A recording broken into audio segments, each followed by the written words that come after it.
Hello friends, मेरे channel पे आप सभी का बहुत बहुत स्वागत है। नवरात्रि शुरू हो चुकी है। नवरात्रि में 9 कन्या या कंचक खिलाने की भी परंपरा है। 9 कन्याओं को खिलाते समय हमें किन बातों का ध्यान रखना चाहिए और इसका क्या महत्व होता है, इससे हमारी पूजा में क्या फ़ायदा होता है, आइए इस वीडियो में हम जानते हैं। नवरात्रि की अष्टमी या नवमी तिथि को कन्या पूजन करने का विधान रहा है। कन्याओं को घर पर आदर सत्कार से बुलाकर उनकी पूजा की जाती है और फिर भोजन करवाया जाता है। कन्या पूजन के बाद ही नवरात्रि की पूजा संपूर्ण मानी जाती है।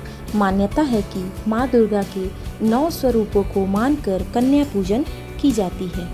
ऐसा करने से माता का आशीर्वाद प्राप्त होता है और जीवन में मंगल ही मंगल बना रहता है। कन्या पूजन करते समय कुछ नियमों का विशेष ध्यान रखा जाता है और इन नियमों के तहत ही पूजन संपूर्ण की जाती है। अगर आप भी अष्टमी या नवमी तिथि को कन्या पूजन कर रहे हैं तो इन नियमों का विशेष ध्यान रखना चाहिए ताकि नवरात्रि में व्रत संपूर्ण का लाभ मिल सके। सबसे पहले यह जान लें कि कन्या पूजन में 2 से 10 साल की ही कन्याओं को निमंत्रण दें।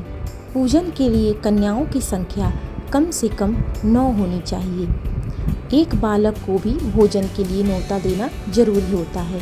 बटुक के बिना कन्या पूजन अधूरा माना जाता है, क्योंकि माँ दुर्गा के साथ बटुक यानी भैरव की पूजा अनिवार्य है।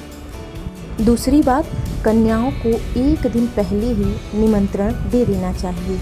घर आने पर उनके पैर धोएं, पूर्व दिशा की ओर मुख करके हल्दी कुमकुम से टीका करें, लाल चुनरी ओढ़ाएं और भोजन के लिए आसन पर बिठाना चाहिए।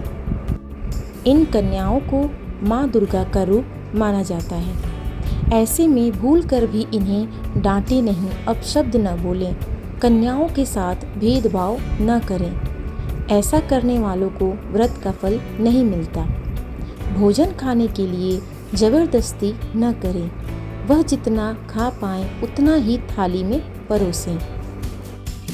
भोजन के बाद कन्याओं को दान दक्षिणा दें, जैसे फल, श्रृंगार सामग्री, मिठाई, नारियल आदि। इन सभी कन्याओं का आशीर्वाद लें और फिर अपना व्रत खोलें।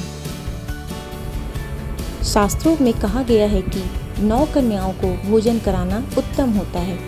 अगर 9 से अधिक कन्याएं उपलब्ध हों तो उसे सौभाग्य मानकर भोजन कराएं। जो लोग 9 कन्याओं को भोजन नहीं करा सकते, उन्हें कम से कम 2 कन्याओं को जरूर भोजन कराना चाहिए।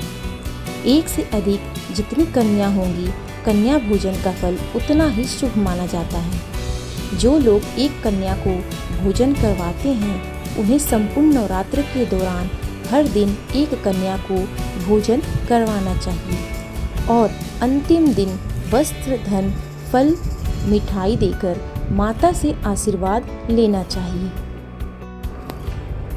कन्या पूजन का क्या महत्व है, इसको करने से हमें क्या लाभ होता है, आइए इसे जानते हैं।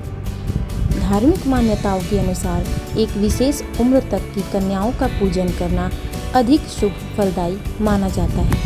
अर्थात कन्या पूजन में कोशिश करें कि 2 साल से लेकर 10 साल तक की कन्याओं का पूजन किया जाना चाहिए। शास्त्र कहते हैं कि नवरात्रि में छोटी कन्या एक तरह की अव्यक्त ऊर्जा की प्रतीक होती हैं और उसकी पूजा करने से यह ऊर्जा सक्रिय हो जाती है। इनका पूजन करने वाले को समस्त ब्रह्मांड की देव शक्तियों का आशीर्वाद मिलने लगता है। इसलिए नवरात्रि में अष्टमी या नवमी के दिन हमें कंचक या 9 कन्या जरूर खिलाना चाहिए। 9 कन्या खिलाने से ही हमारी पूजा और व्रत सफल होता है।